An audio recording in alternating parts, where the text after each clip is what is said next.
Assalamu alaikum wa rahmatullahi wa barakatuhu, dear brothers. This Islamic daily routine I am about to share with you is life-changing. Imagine starting your day in a way that's not just about ticking off tasks, but filling your hours with real, tangible blessings, removing the mental fog, getting out more of your day out of the same time, more barakah from Allah Azza wa Jal. This morning routine has the potential to transform your mind and your body, insha'Allah, and to make you more aware of Allah's presence in your moments and in your day. It's about more than being a productivity machine. It's about operating at peak performance in your mental, emotional, and spiritual life. But I have to warn you, this routine only works if you have the bravery and courage to commit to it and to be present while you do it. Do not skip. Do not be weak. Number 1, perform your morning prayers. The only way to get ahead of everyone else is to start your day the right way, and that means waking up early for Fajr. It is the first victory of the day. Have a firm and resolute intention to wake up every day for Fajr. Not to mention, it is a major sin to sleep through Fajr. Rather than that, build your sense of purpose. Wake up early, face the day, and bring yourself closer to Allah. Don't be like those who are afraid to wake up early, attached to their warm, comfortable beds. Many of them are even weightlifters and athletes who lift heavy weights and in the morning are too weak to lift a blanket off of themselves. This is the wrong mentality. You should get comfortable with being uncomfortable. Roughen and toughen yourselves.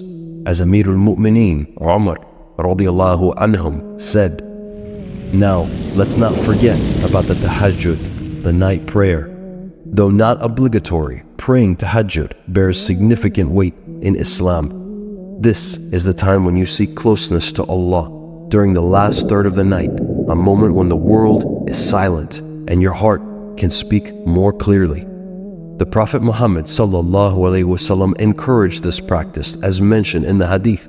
The best prayer after the obligatory prayers is the night prayer.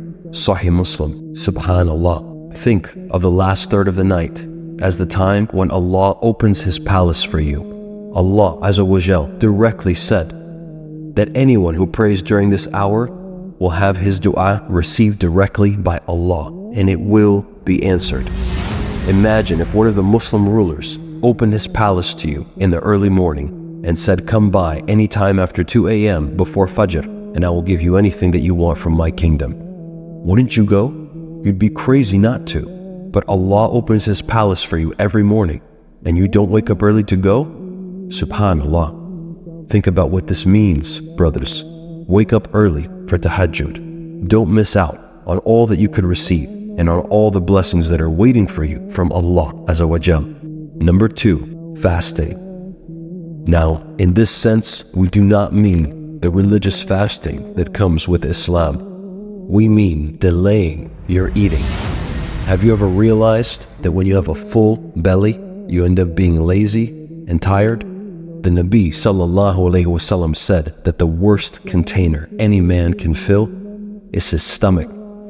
Now, occasionally, on feast days, the Nabi sallallahu alayhi wasallam would fill his stomach, but this was an occasion and very rare. The majority of the time, at most, the Nabi sallallahu alayhi wasallam would have 2 meals, and one of them was only a small meal of dates and water. You need to learn to use your hunger and leverage it to your advantage. This will teach you how to be disciplined. It will teach you to be self-controlled, and it will help you to forge your mindset and force you to achieve your goals. Now, do not misunderstand. Different people have different priorities. For instance, if your goal is to gain weight and muscle and you're a competitive athlete, then of course, fasting in the morning may not be optimal for you. But if you want mental clarity, if you want to forge a strong and resilient mind, and if you're a normal person and not a competitive muscle-building athlete, then I would advise you to fast until you deserve to eat. Let me say that again. Fast until you deserve to eat. Earn that meal. Instead of having a full meal as soon as you wake up, Just drink 2 to 4 glasses of water and use that hunger to work on specific tasks and goals. Some people will have a glass of tea and even a glass of coffee, or both. At least have some important work done before you eat. For example, you can complete a deep work session, focus on your studies, and even exercise, all in the morning before you eat. Why? Because eating makes you slow, it makes you sluggish, it makes your mind foggy, while hunger keeps you sharp, it keeps you ambitious. The majority of high achievers would rather be hungry, alert, and attentive than they would be fed, satiated, and potentially sluggish. Number 3, read or listen to the Quran.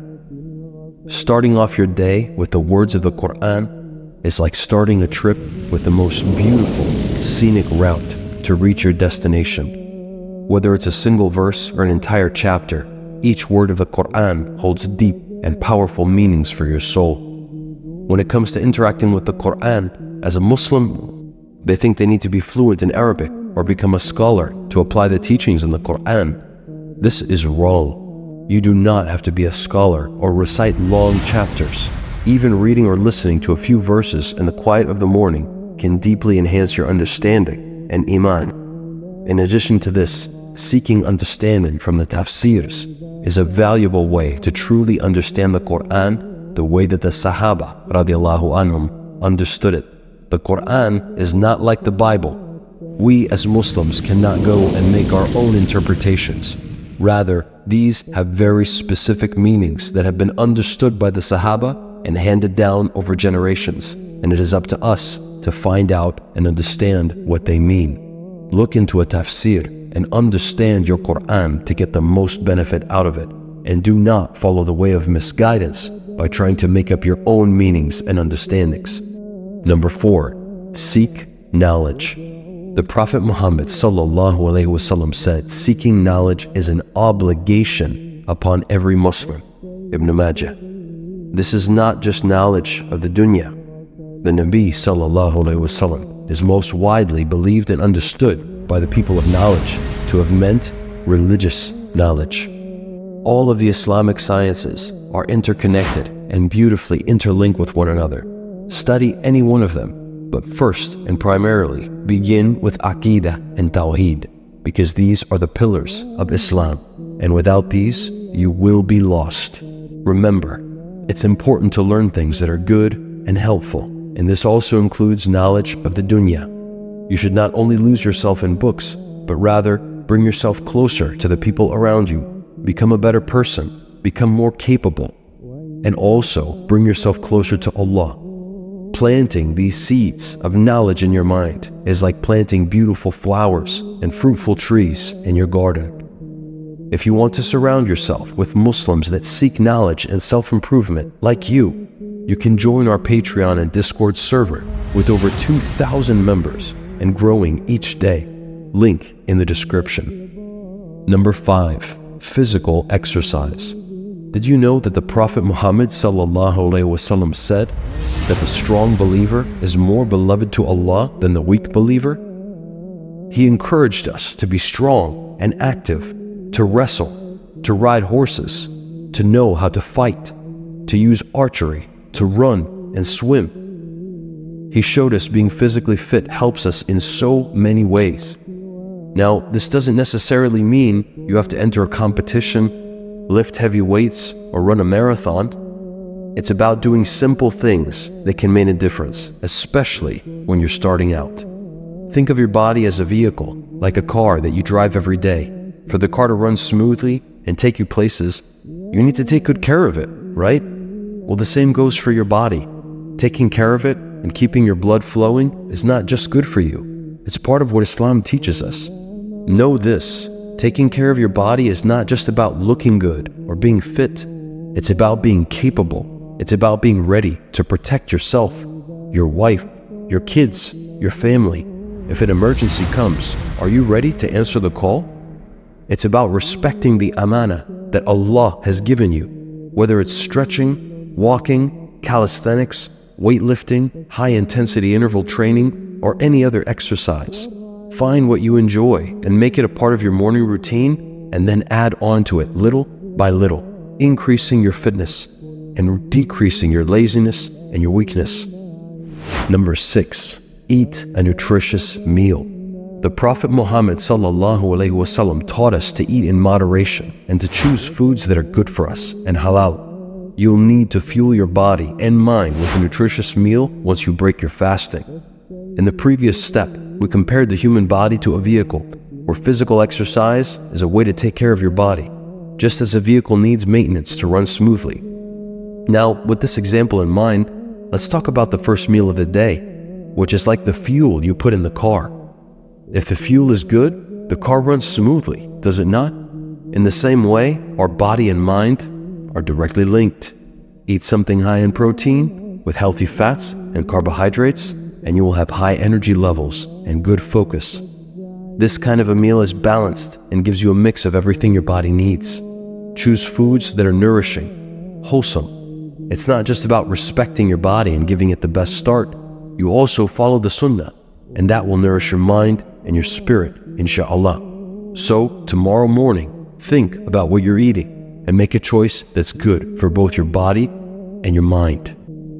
If you want this message to reach more Muslim men, like this video and subscribe to the channel. Write Brave Deen at the end to let me know you made it. May Allah reward you for your efforts, brother. Until next time, stay brave and steadfast. Assalamu alaikum wa rahmatullahi wa barakatuh.